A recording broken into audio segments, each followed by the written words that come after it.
So I just woke up from like a 7-hour nap after I got here. And I've just had like a little kind of thinking and revelation. And I'm going to get very emotional. I know this is going to feel like this comes last minute, but this just shifted, I think, the whole video. I don't know if I'm going to put this in the front of the whole video where all the traveling footage or in the back, but my family here, I'm going to cry. I'm going to cry. Sorry. My family here have been so generous, and it's only been like the first day. I haven't told you guys yet because that's going to be the premise of that series I was talking about. But I might be moving here, and that's basically because my family out here, we're just like, yeah, just come over. You know what? Heck yeah, you should come over. And now my like aunt, she's so lovely, and my uncle's so lovely, and my cousins, oh my goodness. She's just so excited for me to be here. She's like, oh, I already have your things prepared. And I was like, what is really?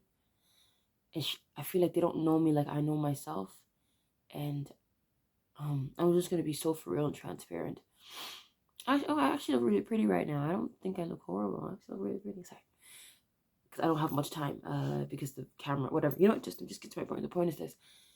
I really, really struggle with politeness to such a detrimental anti-Christian fault.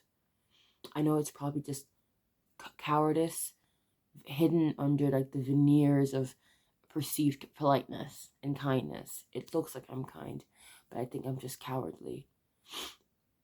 And here's my lovely family, extended family, and they're like already helping me, like, hey, you're gonna come here and you can do this if you want. I know you're very stuck back where you were living and this should help you. And when she told me all of these things, I just became so overwhelmed by their belief in me because they don't know me the way I do. Sorry. They don't know me the way I do. And I really, really, I look at that and I'm thinking, you guys have no clue who you're trying to help. It's not like I think I'm Satan, but man, and I'm sitting here and I just woke up from the nap and they're doing prayer time and they did it for quite some time. And my aunt is just full of life. She's one of the few adults who I've seen just so joyous. She has such a joy of the Lord. Like, it's so real and sincere. And I know if anyone is watching this and they don't believe in Jesus, I understand that you have the right. But the way she is, and she's this lovely woman, older than me and family and kids, and she has such a love for God, such a joy. She's so exuberant.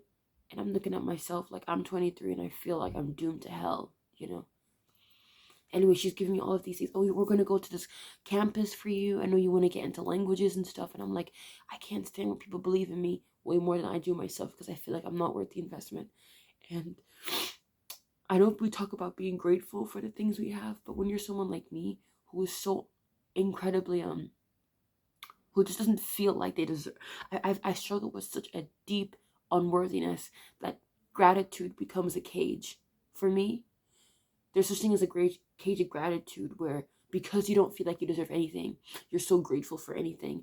And you think that that's a Christian aspect. You think it's good to be humble. This isn't humility. This is such self-hatred. This is such a sense of like, I'm not enough. So thank you for any little thing. And when you're someone like me who struggles not only with such severe politeness, aggressive politeness, detrimental politeness, and then couple that in with perfectionism, you get such bitterness for yourself and then for others for putting effort. I think of my aunt, and people would think that maybe she's cringe. I hate that word. I hate that I've become what I was afraid of. I've let the projections of others just become me because I think it was right. Hold on. Anyway, we're in prayer time, and this word in my mind comes up like, your politeness does not worship God. In fact, it's justified just about so many anti-Christian ways in you. And I'm going to say something, and in no way am I judging someone who's introverted or more antisocial. I've used my politeness to justify being honestly just anti-people. I know myself. When people, I know myself. You guys don't know me. I'm this terrible person. I'm going to keep myself away. But really, it makes me look stuck up. When people are like, hey, what do you want to do today? Oh, I don't know. It's up to you. I don't really care. That's me thinking I'm being considerate. My consideration makes people feel like I don't care. And I never want to be that person. I really don't like who I've become. And I've only been here for a couple of hours.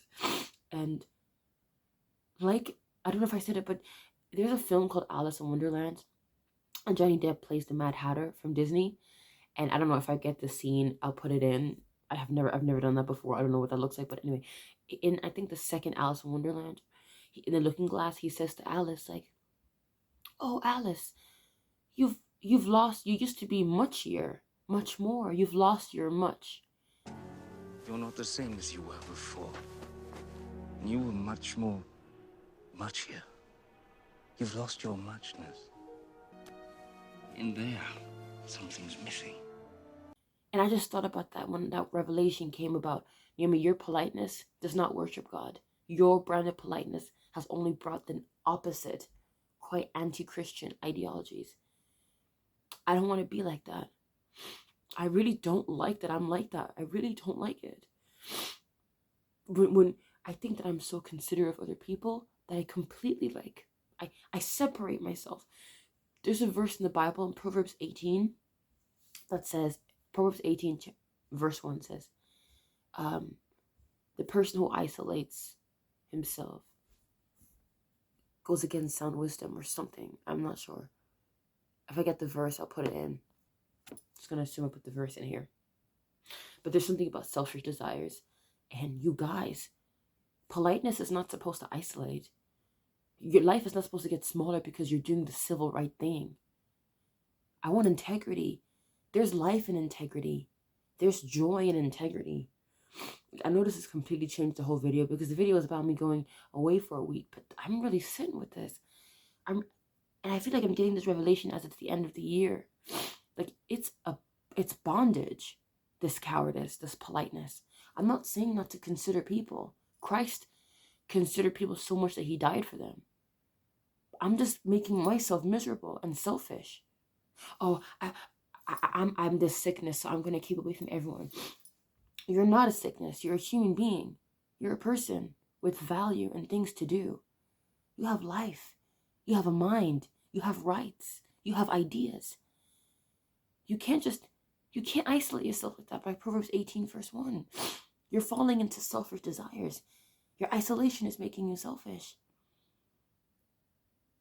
Anyway, I'm yapping because I'm just sitting with it. But the thing is about myself, I know God gives me revelations about myself. But like every revelation, I don't do anything. And when I try to explain, I go like mute, which is crazy because I know for a fact that I'm a yapper. Like God said that he gave me a word. It's a private word that someone else gave to me, which I know was true because it actually confirmed what I just said about maybe moving here.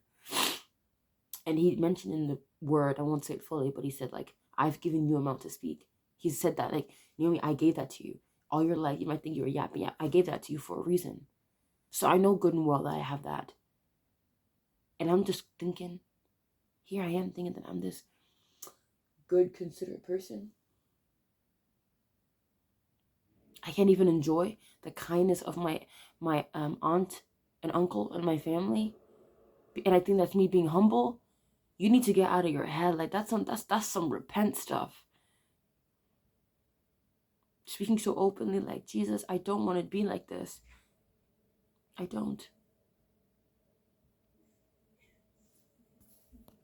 I want to be cringy for Christ. I want to be joyous.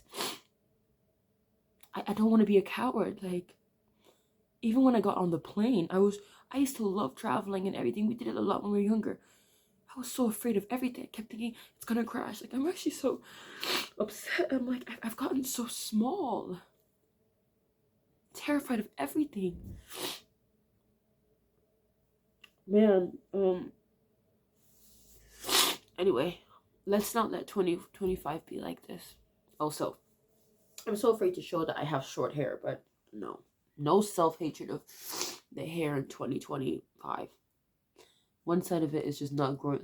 There's white because of the hat, the beret.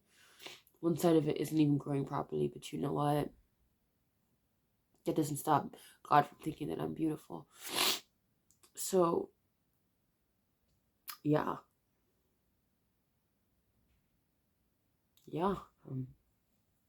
Please live.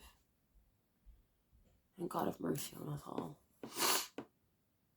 Hopefully the next time I talk to you guys, it'll be better. Yeah.